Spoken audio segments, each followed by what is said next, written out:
तो question number 3, अभाज्य गुणनखंड विधि द्वारा निम्नलिखित पूर्णांकों के HCF और एलसीएम ज्ञात कीजिए। निकालने वही एलसीएम और HCF है, विधि भी वही है, गुणनखंड विधि से ही हम एलसीएम और HCF निकालेंगे। लेकिन बस फ़र्क क्या है कि अब तक हमारे पास थी संख्याएं 2 और इस बार है हमारे पास संख्याएं 3। तो 12, 15 और 21 ये 3 संख्याएं हैं। इन तीनों संख्याओं के अभाज्य गुणनखंड विधि से हमको एलसीएम और HCF निकालने हैं। तो अभाज्य गुणनखंड विधि से निकालने हैं तो मीन्स पहले तो हमको इनके अभाज्य गुणनखंड करने पड़ेंगे तीनों संख्याओं के। एक संख्या है हमारे पास 12, दूसरी संख्या है 15 और तीसरी संख्या है 21। अभाज्य गुणनखंड करने का तरीका वही है सेम, सबसे छोटी संख्या से स्टार्ट करना है हमको। सम है तो 2 का भाग देंगे, सम नहीं है तो फिर हम आगे 3, 5, 7 इनमें से चेक करेंगे संख्या। चलो ये हमारी संख्या है सम, तो इसमें हम 2 का भाग देंगे। और वैसे भी हमको इतनी छोटी संख्या तो हम जानते ही हैं कि 2 के पहाड़े में आती है ये संख्याएं। तो 12 आता है 2 के पहाड़े में, तो 2 का भाग देंगे, कितनी बार गया? 6 बार। अब 2 का भाग वापस से देंगे 3 बार और 3 में भाग देंगे 3 का 1 बार। तो ये 12 के गुणनखंड हो गए। अब 15, देखो 15 सम संख्या नहीं है इसलिए 2 का भाग नहीं देंगे हम इसमें, लेकिन 2 के बाद में ये 15 किस संख्या के पहाड़े में आता है? 3 के में आता है। छोटी संख्या है, इतनी छोटी संख्याएं तो जानते हैं सब, तो 3 का भाग देंगे हम इसमें, ठीक है। तो 3 पंजे 15, 5 बार गया और 5 में सिर्फ 5 का ही भाग जाता है। ऐसे ही अब 21 में देंगे, 21 भी सम संख्या नहीं है लेकिन 3 के पहाड़े में आती है, तो 3 का भाग देंगे, 3 7 21 और 7 में भाग गया सिर्फ 7 का, ठीक है। ये गुणनखंड हो गए हमारे 12 के, 15 के और 21 के, ठीक है। लिखना क्या है? वापस वही इन तीनों के गुणनखंड लिखेंगे हम पहले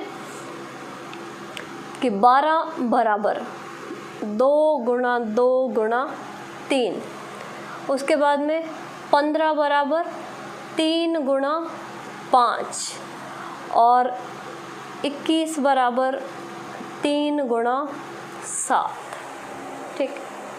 अभाज्य गुणनखंड कर दिए हमने। क्या निकालने? एलसीएम और HCF, ठीक है। एलसीएम और HCF तरीका वही है सेम, पहले हम HCF लिखेंगे और बाद में हम एलसीएम लिखेंगे, ठीक है। क्या करते हैं HCF निकालने के लिए? जो कॉमन दिख रहा है उस सब को एक गोले में बंद कर देंगे। तो देखो यहाँ पे 3 है, यहाँ पे 3 है और यहाँ पे 3 है, इनको बंद कर दो एक जगह। तो ये हमने सब एक जगह कर लिए, या इसको थोड़ा सा पीछे करके लिख लेते हम तो ये बराबर में ही आ जाता। ये 3, इसको यहाँ से लिख लो 3 गुणा 5 और 3 गुणा 7। तो अब ये गुणनखंड ये हो गए, ठीक है। तो HCF तो आ गया हमारे पास 3। एलसीएम क्या लिखेंगे? एलसीएम लिखने का वही तरीका है, पहले हमको HCF लिखना है। HCF में जो आंसर आया है उसको लिखना है 3। उसके बाद में इस गोले के बाहर जो संख्याएं बच गई वो सारी लिखनी है।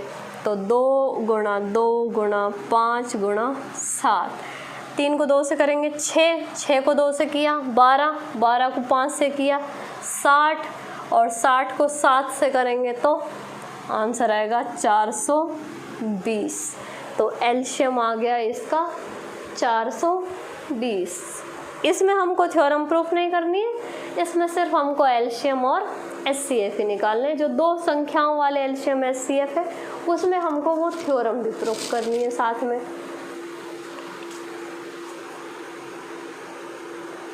ठीक है। तो अब लिख सकते हैं इसको। ये क्वेश्चन नंबर 3 का पहला क्वेश्चन हो गया आपका।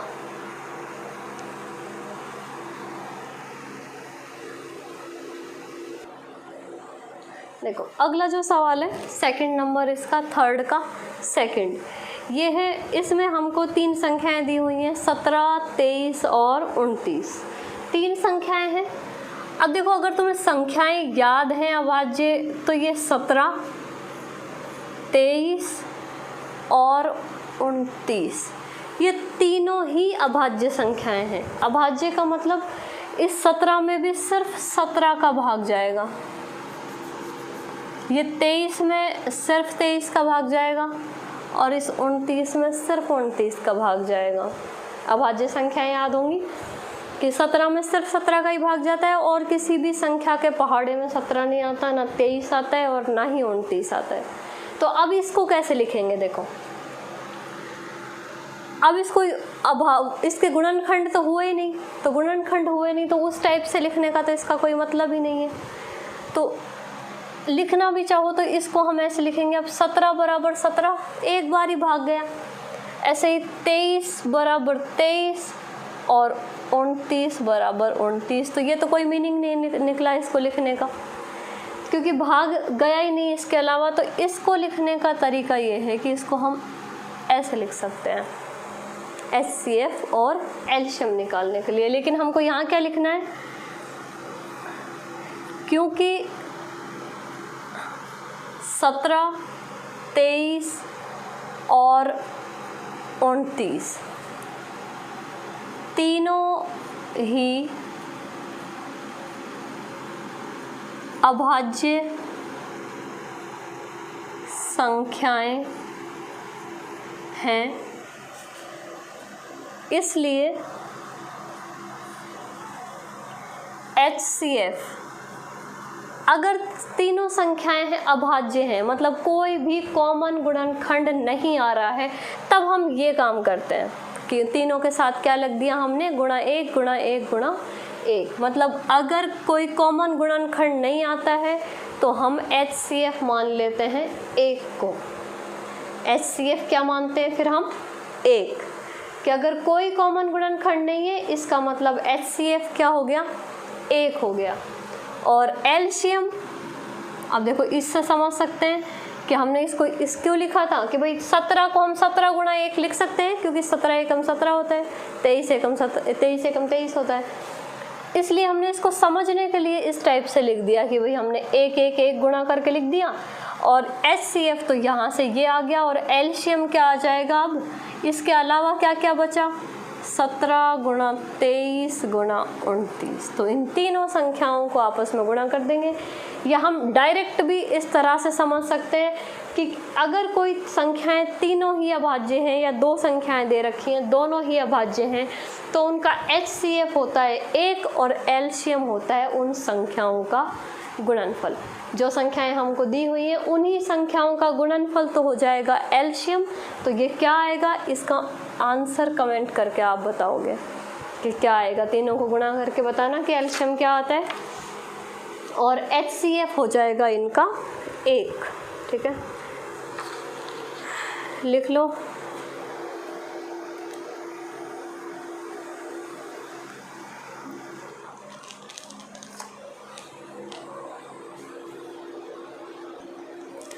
अब इसका क्वेश्चन नंबर थर्ड क्वेश्चन। संख्याएं हैं 8, 9 और 25। ये 3 संख्याएं हैं। तीनों संख्याओं के हमको एलसीएम और HCF निकालने। तो एलसीएम और HCF निकालने के लिए पहले हमको इनके अभाज्य गुणनखंड करने पड़ेंगे, 8 के, 9 के और 25 के। ठीक है, सबसे पहले 8 के करते हैं। 2 का भाग जाएगा, 2 चौका 8, फिर 2 का जाएगा, 2 दूना 4 और फिर 2 का जाएगा एक बार। देखो 9 में भाग 2 का जाएगा नहीं, 3 का जाएगा, 3 तिया 9 और फिर 3 में भी 3 का जाएगा एक बार। 25 में सिर्फ 5 का ही भाग जाएगा, 2 और 3 का नहीं जाएगा, तो 5 का 5 बार जाएगा 25 में और 5 का वापस से एक बार। ठीक है, लिखेंगे अभाज्य गुणनखंड इनके 8 बराबर 2 गुणा 2 गुणा 2, 9 बराबर 3 गुणा 3 और 25 बराबर 5 गुणा 5। वापस वही कंडीशन आ गई कि गुणनखंड तो हो गए, अभाज्य गुणनखंड तो हमने कर दिए तीनों संख्याओं के, लेकिन क्या हुआ, कोई भी कॉमन गुणनखंड नहीं आया इन तीनों में। तो वही वापस लिख सकते हैं उस लाइन को यहाँ पे, लेकिन संख्याएं अभाज्य नहीं है। गुणनखंड तो हमने किए हैं, लेकिन कोई भी कॉमन गुणनखंड नहीं आया। तो अगर कोई भी कॉमन गुणनखंड नहीं आता है तब भी हम HCF क्या लेंगे वापस से 1। तो क्या लिखेंगे यहाँ तीनों संख्याओं का कोई भी उभयनिष्ठ, उभयनिष्ठ मतलब कॉमन, उभयनिष्ठ गुणनखंड नहीं है। अतः जब उभयनिष्ठ कॉमन गुणनखंड नहीं होता है तो HCF हो जाता है 1 और LCM हो जाता है वापस वही तीनों संख्याओं का गुणनफल। जो तीनों संख्याएं हैं उन तीनों संख्याओं को गुणा कर देंगे तो वो जो गुणा होगा वो इन तीनों संख्याओं का क्या आ जाएगा, LCM आ जाएगा। तो HCF हो गया 1 और LCM हो गया इनका, गुणा कर देंगे इनको आपस में, गुणा करो तो गुणा करेंगे तो इसका आंसर आएगा 1800। 25 को 8 से करेंगे 200 और 200 को फिर 9 से करेंगे तो 1800। ठीक है, तो ये क्वेश्चन नंबर 3 हो गया कंप्लीट। ये प्रश्नावली 1.1 का पहला क्वेश्चन हमारी पहली वीडियो में हो गया था। तो ये पहला क्वेश्चन, दूसरा क्वेश्चन और तीसरा क्वेश्चन भी कंप्लीट हो गया।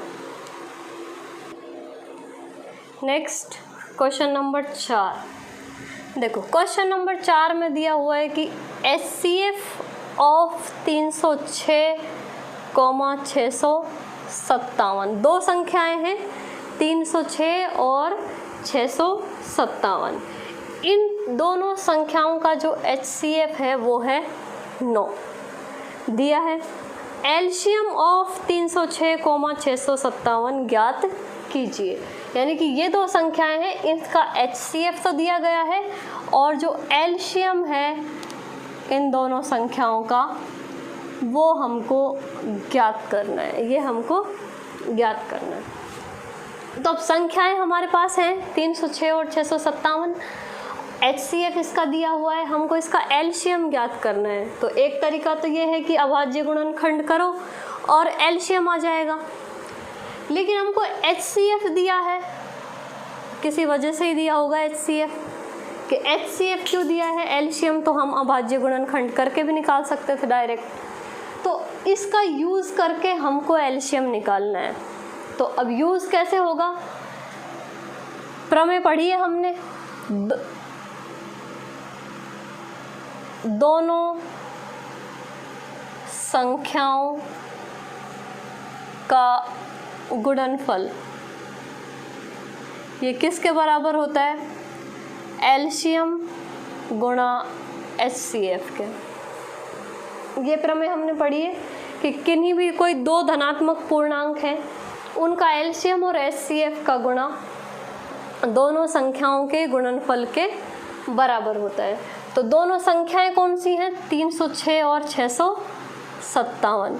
तो 306 गुणा 657, इन दोनों का मान किस किस के बराबर आएगा, LCM गुणा HCF के। ठीक है, ये हमारी संख्याएं हैं, हमको किसका मान निकालना है, LCM का। तो क्या कर सकते हैं, देखो पहले मान रख देंगे 306 गुणा 657, ये दो संख्याएं तो हमको दी हुई हैं इसलिए हमें संख्याएं पता है। अब LCM ज्ञात करना है, पता नहीं है हमको, और HCF हमको दिया हुआ है कितना, 9। पक्षांतरण कर सकते हैं, पक्षांतरण करना आता है कि यहाँ पे दो संख्याएं हैं, यहाँ पे एक संख्या है, सिर्फ ये ऐसी है जिसका हमको मान ज्ञात करना है LCM का। तो LCM का मान ज्ञात करना है तो यहाँ पे जो संख्या है उसको हम इधर भेज देंगे। तो यहाँ पे ये संख्या किस में है? गुणा में। पक्षांतरण का नियम है कि अगर कोई संख्या जोड़ में होती है तो दूसरी साइड जाके वो घट जाती है, घटाव में होती है तो दूसरी साइड जाके वो जुड़ जाती है, मतलब चिन्ह बदल जाते हैं, प्लस वाली माइनस में, माइनस वाली प्लस में। गुणा वाली हम जाएगी किधर? भाग में, और अगर कोई संख्या भाग में होती है तो वो जाती है गुणा में। तो एलसीएम का मान हमको निकालना है। इसके ये संख्याएं हैं 306 गुणा 657। अब इस 9 को जब इधर भेजेंगे तो ये 9 इधर आके कहाँ आएगा? इसके भाग में। अब ये भाग में आ गया। अगर इन दोनों में से किसी संख्या में 9 का भाग जाता है तो हम भाग दे सकते हैं, नहीं तो ऐसा भी कर सकते हैं कि पहले इन संख्याओं को गुणा करें और बाद में 9 का भाग दे दे। कैसे भी कर सकते हैं। अगर यहीं पे भाग जा रहा है तो यहीं पे दे देंगे, छोटी हो जाएगी संख्या, तो 9 में यहाँ 9 का एक बार इसमें भाग दे के देखो, 9 तिया 27, 3 बार भाग गया। फिर बचे 3 इधर लग जाएंगे, ये हो जाएंगे 36 और 9 चौके 36। तो ये 306 में भाग लगा दिया हमने 9 का। कितनी बार? 34 बार। तो संख्याएं क्या क्या बच गई? 657 और 34। अब इसको गुणा कर देंगे 657 को 34 से, तो आंसर आएगा हमारा 22,338। चेक कर सकते हैं इसको कि जो हमारा आंसर आएगा वो आएगा 22,338। तो ये प्रश्नावली 1.1 यहाँ कंप्लीट हो जाती है। और कोई इसमें कंफ्यूजन हो तो वो आप बता सकते हैं। बाकी लगभग सारे क्वेश्चन इसके इम्पोर्टेंट जो भी क्वेश्चन हैं वो सब कंप्लीट हो गए हैं इसके। नेक्स्ट जो प्रश्नावली है वो है आपकी अपरिमेय संख्याएं, वो नेक्स्ट वीडियो में पढ़ेंगे हम। वीडियो का टाइम आपको पता है, वीडियो मिस नहीं करनी है। डेली क्लास आएगी तो कंटिन्यू देखनी है, और डेली टाइमिंग भी फिक्स रहेगा वीडियो का। तो सेम इसी टाइम पे आपको वीडियो मिल जाएगी डेली, और डेली अपना कोर्स आपको साथ के साथ कवर करते हुए चलना है। ओके।